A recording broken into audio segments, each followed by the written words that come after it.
Magandang umaga, kumusta po? Narito po ulit ang update natin para sa lagay ng ating panahon.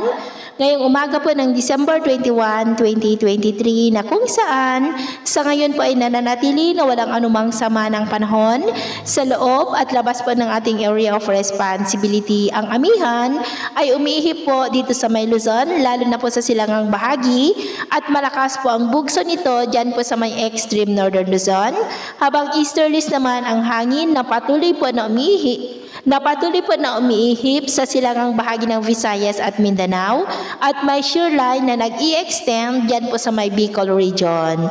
At sa atin pong long range forecast ay wala pa rin naman pong bagyo na nakikita na tatawid dito sa ating bansa hanggang po sa matapos ang bagong taon ay posible po na storm free po tayo.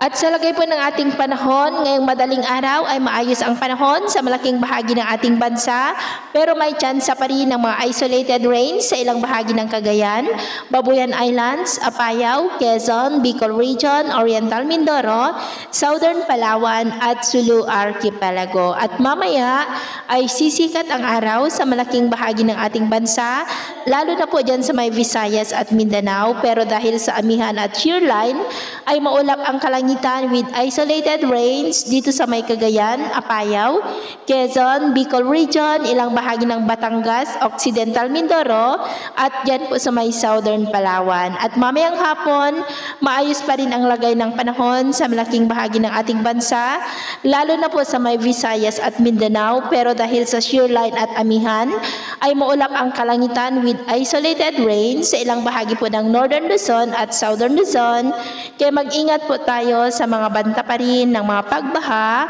at pagguho ng lupa. At sa atin naman pong mabaybayin dahil sa malakas na bugso ng amihan, ay iwasan po muna natin ang papalaot sa mga baybayin po ng Zambales, Pangasinan, Ilocos Region, Cagayan, Batanes, at Babuyan Islands dahil ang mga alon dyan ay posible po na aabot hanggang po sa 2.5 to 5 meters height. Kaya iwasan muna natin ang papalaot dyan po sa mga may kulay pula para mas makaiwas sa mga sakunang pangkaragatan. So, ito po ng latest update natin sa araw na ito.